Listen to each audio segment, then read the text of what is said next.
नमस्कार साथीहरु, तपाईलाई धेरै धेरै स्वागत छ PHP Tutorialsमा। आजको यो भिडियोमा हामीहरु एउटा नयाँ अपरेटिङ सिस्टम चाहिँ भर्खर चाइनाले लन्च गरेको छ। 11 दिन अगाडि चाइनाले लन्च गरेको छ। त्यो अपरेटिङ सिस्टमले आज हामीहरु आफ्नोमा पुरा हेर्नेवाला छ। त्यो अपरेटिङ फिचर के कस्तो छ, त्यो अपरेटिङ सिस्टम हामीहरु पुरा हेर्नेवाला छ। त्यसले तपाई च्यानललाई अहिले लाइक सब्स्क्राइब गर्नुहोस् र यो भिडियोलाई शेयर गरिदिनु होला। आज हामीहरु चाइनाबाट यो अपरेटिङ सिस्टम हेर्ने, चाइना डुप्लिकेट माल बनाउनमा एक्सपर्ट छ गाइज। तर हाम्रो यो प्रोडक्ट हाम्रो एकदम झक्कास छ। विन्डोज 11 भन्दा पनि विन्डोज 12 टक्कर दिइहाल्छ यो प्रोडक्ट हाम्रो चाइनाको यो ओपन सिस्टम।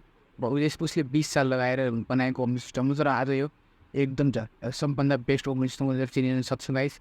यति खतरनाक बनाएको छ चाइनाले ओपन सिस्टम। त्यसले सबभन्दा त्यो आएर हेर्न सक्नुहुन्छ।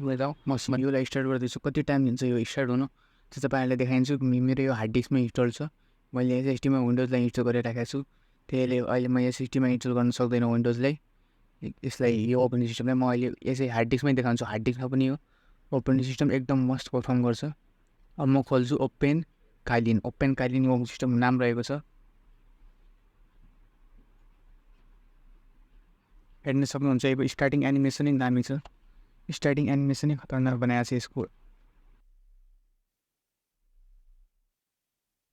यदि यसलाई मैले हार्ड डिस्कमा हाले भए गाइज, एसएसडीमा हाले भए यो अहिलेसम्म पुगिसक्यो हुन्थ्यो। त्यही पनि यो हार्ड डिस्कमा पनि यो यति हुनु भने ठिकै हो गाइज। यति हुनु हार्ड डिस्कमा यति स्पिड मिल्नु। एसएसडीमा भएको भए 10 सेकेन्डभित्र खुल्थ्यो।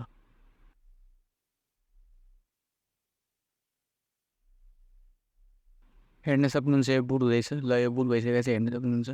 यो अहिले मैले यसलाई हार्ड डिस्कमा हालेँ भने गाइज यो अलि यस्तो स्लो परफर्म गर्दैछ। यदि मैले यसलाई एसएसडीमा पनि हाले भए एसएसडीमा यो एकदम मस्त परफर्म गर्ने थियो। ल गाइज यो स्टार्ट भइसक्यो। अब म स्क्रिन रिकर्डिङमा आउँछु। तपाईँहरू यसलाई कन्टिन्यू गर्नु होला भिडियोलाई। ल साथीहरु, त्यसपछि तपाईँहरू हेर्न सक्नुहुन्छ। मैले आफ्नो यसलाई खोलिसकेको छु ओपन काइलिन ओपन सिस्टम। अब ओपन काइलिन ओपन सिस्टमलाई हेर्ने हो भने यता म तपाईँहरूलाई यो अहिले मोबाइलको क्यामेरा देखाउँदैछु। अहिले म तपाईँहरूलाई स्क्रिन रिकर्डमा पनि देखाउनु सक्छु। अहिले यता हेऱ्यौँ भने हामीहरू सबभन्दा पहिला माई कम्प्युटर हेर्न सक्नुहुन्छ। तपाईँहरू माई कम्प्युटरमा पनि यो विन्डोज 11 भन्दा पनि बेस्ट फिचर दिएको छ। हेर्न सक्नुहुन्छ। माई कम्प्युटरमा ट्याब फिचर आएको छ। विन्डोज 11ले भर्खर ल्याएको छ यो ट्याब फिचर।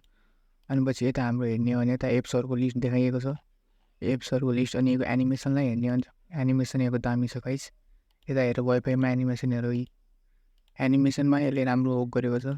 ब्याट्रीको हेर्न सक्नुहुन्छ। यति 9.5 माइक्रो हेरेँ यताउता। अब यता ब्लुटुथ हेऱ्यो भने मैले ब्लुटुथ अफ राखेको छु अहिले। यता किबोर्ड हेऱ्यो भने हेर्न सक्नुहुन्छ। नोटिफिकेसन हेऱ्यो भने नोटिफिकेसन साइडबाट आउँछ। यता सब दिएको छ। पावर बटन दिएको छ।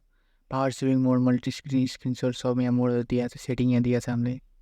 सेटिङ ब्राइटनेस बक्स पनि हामीलाई यहाँ दिएको छ सिस्टममा हेर्न सक्नुहुन्छ। मैले फुल ब्राइटनेस गरिदिएँ अहिलेको लागि तपाईँहरूलाई राम्रो देखियो भनेर। अनि यो सेटिङ तपाईँहरू यहाँबाट पनि खोल्न सक्नुहुन्छ। यो सेटिङ मैले चाहिँ यहीँबाट खोलेँ अहिले। अब त्यसपछि हामीहरू सिस्टममा हेऱ्यौँ। सिस्टममा डिस्प्लेमा हेऱ्यो भने यता डिस्प्ले रेजोल्युसनहरू दिएको छ। म 1280मा राख्यो भने बेस्ट देखिन्छ। नट सेप म आफ्नै ओरिजिनल रेजोल्युसनमा जान्छु। अनि यहाँ फ्रिक्वेन्सी राख्नु भन्ने अप्सन दिएको छ। जुममा ठिकै छ यो सब। अनि अडियोमा हेर्न सक्नुहुन्छ। मेरो टाइगर लेगको सिपियु हो। यो देखाएको टाइगर लेग तपाईँहरू पनि देखाउने छ। अनि पावर हेर्न सक्नुहुन्छ। नोटिस यसमा धेरै अप्सन दिएको छ। यो हाम्रो होम बटन भयो।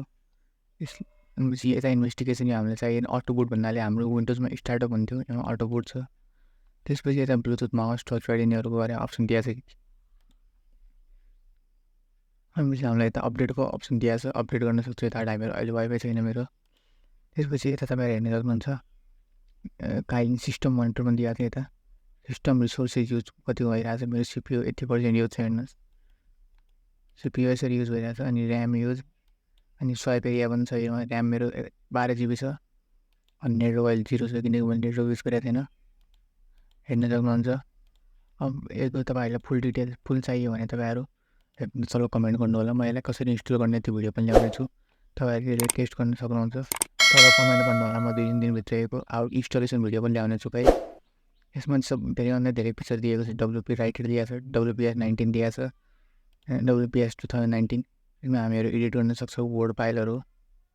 यो हेर्नुहोस् मेरो यो हामीले राखेको छ हार्ड डिस्कमा। हार्ड डिस्कमा भएर पनि यो कति स्मुथ काम गर्दैछ। यदि यसलाई हामीले फोन एसएसडीमा राखिदिएको भए यो अहिलेसम्म योभन्दा बेस्ट पर्फर्म गर्थ्यो गाइस। हेर्नुहोस् यो WPS अफिस लेछ। यो रिपोर्ट यो कहिले एरर आउँछ किनकि नयाँ नयाँ अपरेटिङ सिस्टम हो। यो रिपोर्ट गरिदिनु होला। अनि एउटा नयाँ बनाऊ, हाम्रो न्यू डकुमेन्ट बनाऊ। न्यू डकुमेन्ट बनाउँदाखेरि यता स्टार्ट हुँदैछ, हेर्न सक्नुहुन्छ। माइक्रोसफ्ट अफिसै छ यसमा पुरा। इन्सर्ट लेआउट यो सब छ। यो हाम्रो बेस्ट छ लिनक्स कर्नलमा, लिनक्समा बेस्ट छ यो सिस्टम। सेटिङमा अबाउटमा पनि देखाइदिन्छु म तपाईँहरूलाई। कता छ अबाउट चाहिँ पर्सनलाइज पनि हेर्न सक्नुहुन्छ। पर्सनलाइजमा यो थेम युज गरेर हामी कस्तो छ कहिले बेला थेम छ यो। अनि कस्टम थेममा चाहिँ हामीहरू कस्टम बनाउन सक्छौँ। अनि हामी यो लाइट सिकिङमा गरौँ अहिले। अनि आइकन थेमहरू कस्तो छ यो हामीलाई यो राख्न सक्छौँ। कर्सर थेमहरू पनि राख्न सक्छौँ यहाँबाट। ट्रान्सपेरेन्सीबाट राख्न सक्छौँ। वालपेपर हामी राख्न सक्छौँ। अनि ब्याकग्राउन्ड हेर्न सक्नुहुन्छ। ब्याकग्राउन्ड यो राख्यो भने यस्तो छ, अनि यो राख्यो भने यो। अहिले म यो राख्छु, यो मलाई ठिक लाग्छ। अनि पछि यता म तपाईँलाई अबाउट अप्सन कहाँ छ भन्दाखेरि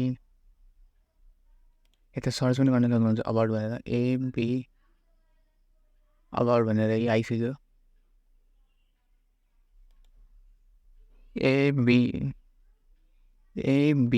अबाउट भर्जनमा, अबाउटबाट गयो भर्जनमा हेर्न सक्नुहुन्छ। हाम्रो युआईमा एकको नाम छ याङट्याङजीमा। यो बेस्ट छ किनकि चाइनिज अपरेटिङ सिस्टम हो यो, यस्तै राम्रो नि हो। अनि इन्टेल यो i3 मेरो देखाउँदैछ प्रोसेसर। मेरो मेमोरी छ 12 GB। डेस्कटप चाहिँ युआई छ। युजर चाहिँ विशाल ओपन काइलिन ओपन सिस्टम। यो भिडियोमा यति नै। अरू भिडियोमा हामीहरू अरू चिज हेर्नेछौँ। Like, subscribe and share.